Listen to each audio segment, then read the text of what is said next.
Hey everyone, it's me, Janus Rasmussen here. Welcome back to my channel.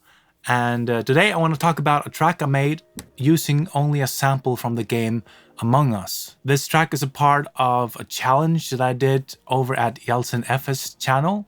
It's called 4 Producers, 1 Sample. If you want to see that whole video, there's a link in the description. In my video, I just want to show you a little bit deeper how I produced the song, as time was a little bit more limited over in the other video. Before we go on with the video, I just want to announce that I'm creating my own Patreon page. And over there, you'll be able to download this track, as well as other songs that I made for my calendar series. I hope we can build a really positive and fun community over there that's all about music production and life in general. So please go check it out if you want to be part of the fun. Okay, let's go on with the video. This is a sample we all got to work on from Among Us. It's 3 sounds from the game. So let's listen to it.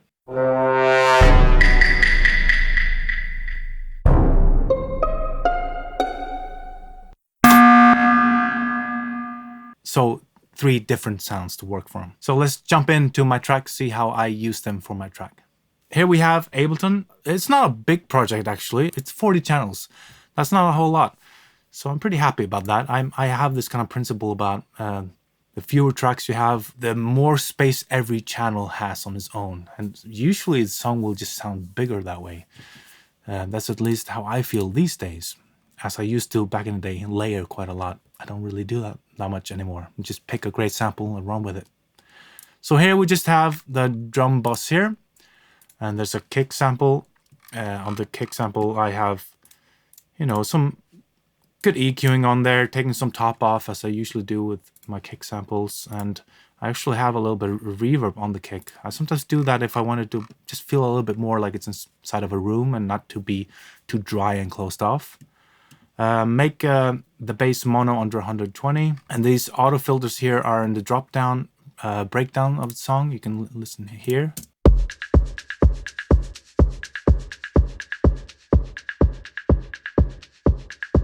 So what I do is I make a group out of 2 auto filters, one doing a low cut and one a high cut, and then I do a precise kind of I turn the audio effect rack on right here when it's turning on, and then I do my automation. It's taking a little bit of low end kind of slowly, so it's kind of,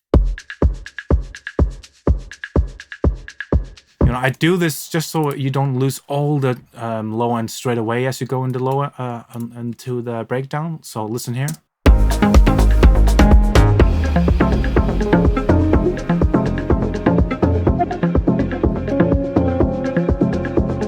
So the kick is just kind of getting smaller and smaller, really, subtly. I like to do this sometimes. And there's also a reverb on the end of it. So yeah, only it kind of fades into the breakdown. So here's the rim sound. It's just, I think, what is it? Just a rim sound with some reverb on it. And then here's the sample, original sample from that we all used. And I used this. Yeah, I just made like a stick sound of it. And there's a fast shaker here.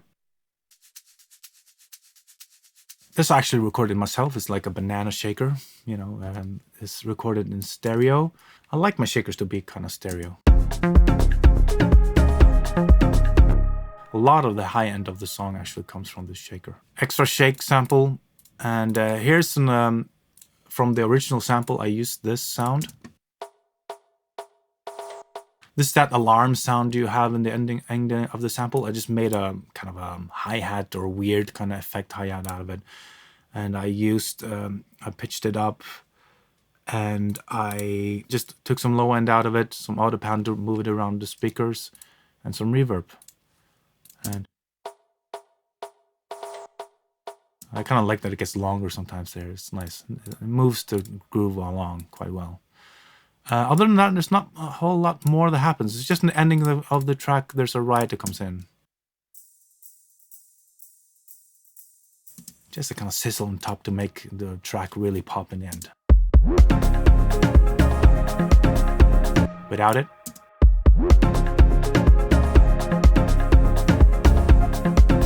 just kind of, give it a little bit more energy up there. I like that.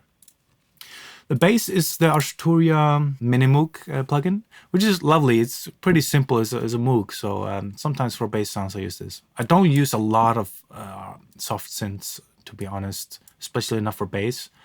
But here I just needed something pretty simple to do it. And it's playing this. This is the chain here. Make the bass mono, a little bit of EQ on the bass, just some, cleaning of the ultra lows and the mids a bit, give it a bit more highs. Let's listen to it.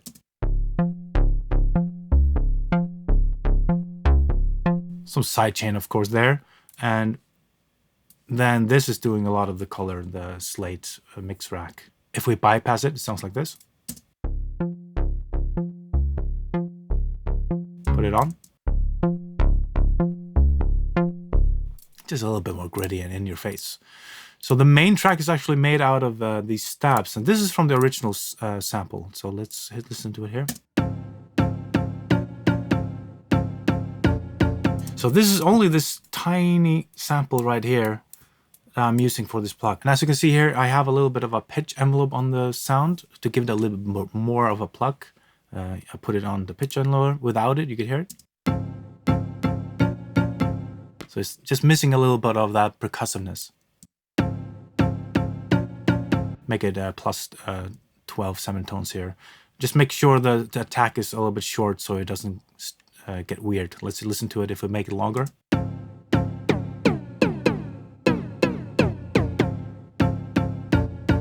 Just want it so that it makes it plucky.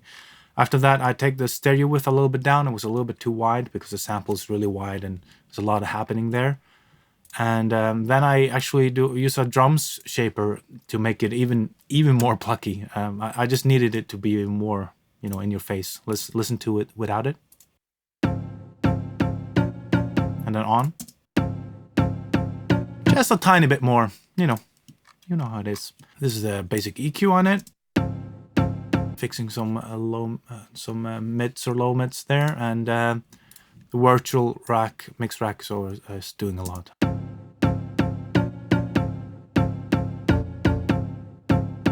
Some EMT reverb.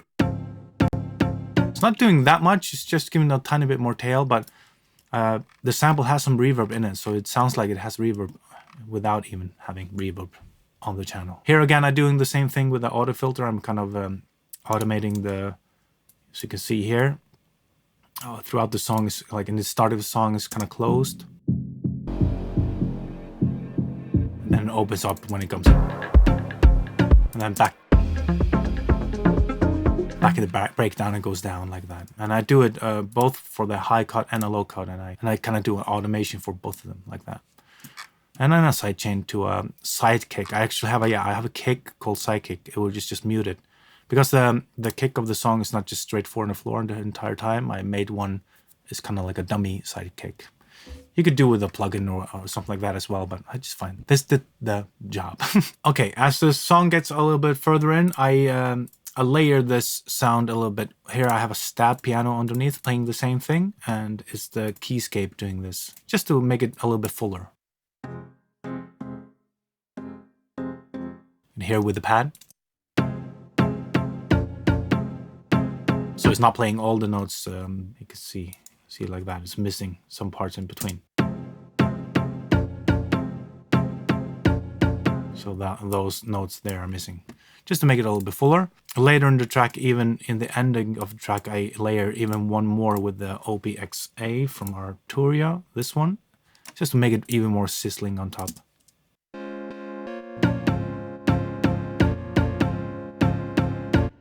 Just to give it something extra at the ending of the track. After that, there's the melody, and that's recorded on my Juno 60. It's this sound here. It's actually layered. It's a Juno 60 and my pianette here in the studios together like this, playing the same thing. Juno just has an Echo Boy and a huge lexicon on it. I kind of love doing that on my Juno leads. Just give it a little bit more stereo with the ping pong and on Space Echo, and then the lexicon afterwards. So let's see my EQ, something like that. Just fixing some frequencies there. Makes it dreamy and nice. I like doing that. And the piano, what's it doing? This is the only thing I'm doing on the piano, just a low cut. Huh. I mean, I guess it just didn't need it. It wasn't really like, you know, the lead part of the song, so I didn't need to treat it that much. This is in the breakdown. So it's the same, but it just has an extra slate on it just to give it a little more color. Here's again the EQ, just a low cut. That's all I needed. Ending of the track, we have these Jupiter pads. It's the Jupiter 4 I have in the studio. I love this synth. It has so much character.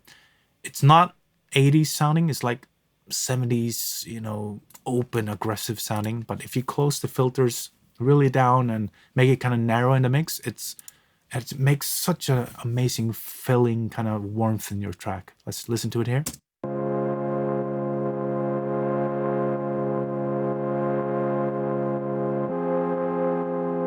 I mean, I love that.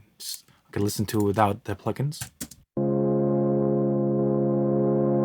I mean, only on 70s, you know, old synth is gonna give you that kind of sound. What am I doing with the EQ? Just fixing some frequencies there.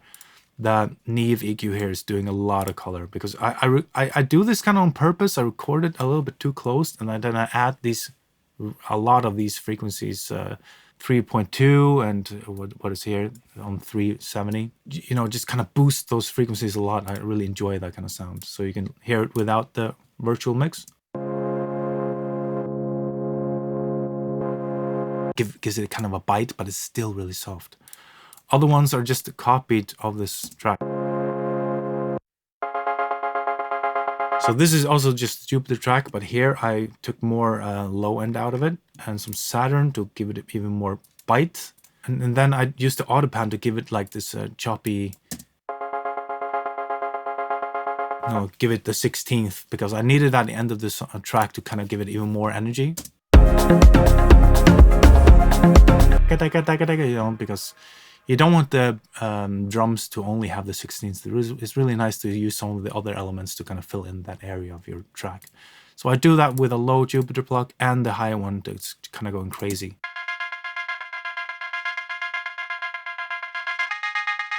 It's just getting louder throughout the ending of the track, just giving it even more like intensity in the end.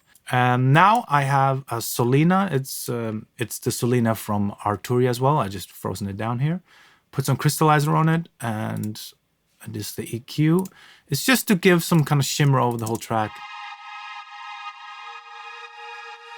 Like an ambience bed, you know, over the thing. If I mute it.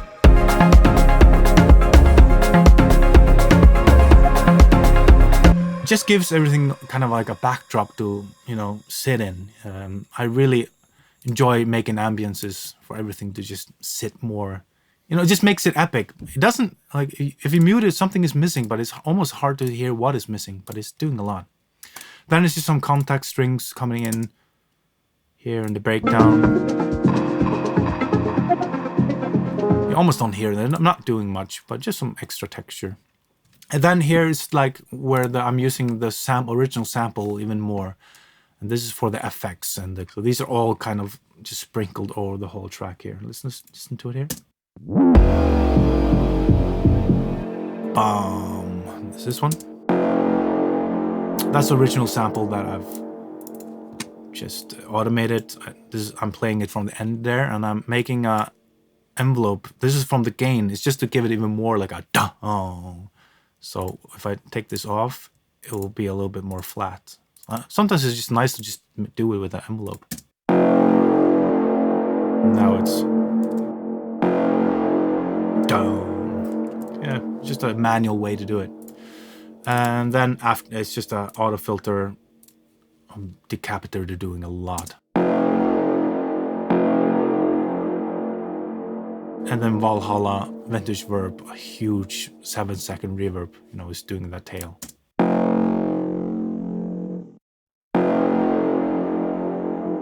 Valhalla reverb is great for those huge reverbs. And then I reverse these a few times like this. Well, this is also from the sample Among Us sample. I'm just taking some high end of it, Saturn and And then I do this auto pan where I take the stereoness off. So you do that with the face here. Normally it comes like this. And if you just do it like that, it's gonna be on in mono or affecting both of them. And then I do the rate, and I do like an envelope like this to make it kind of move.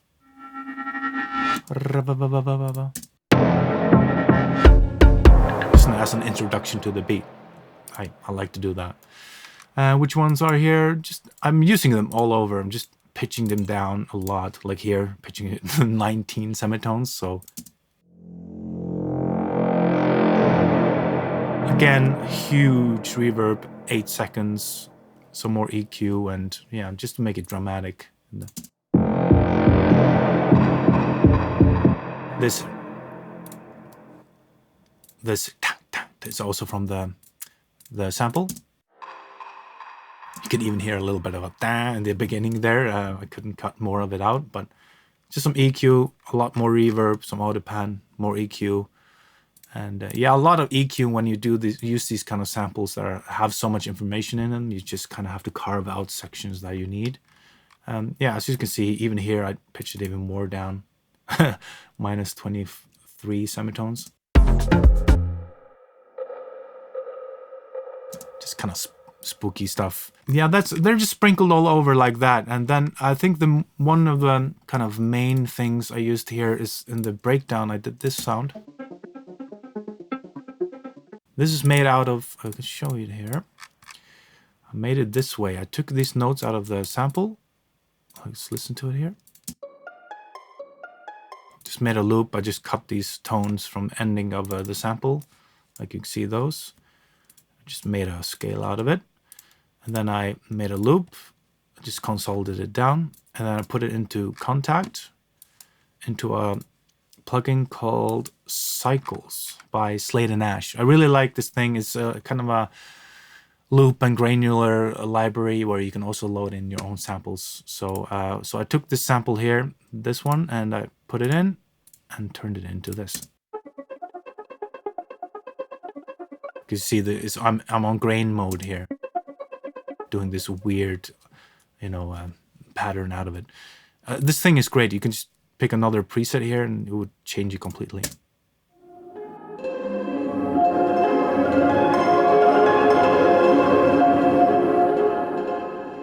Yeah, cool stuff. So that's what I did there. And that comes in the bridge section. So, no, in the breakdown. Just kind of like it's really moving and strange. And that is about it. I think there's a Among Us sample, this one. I put the horn in the ending of the sample, put it into a granulator and made this kind of ambience. Just in the background throughout the whole song.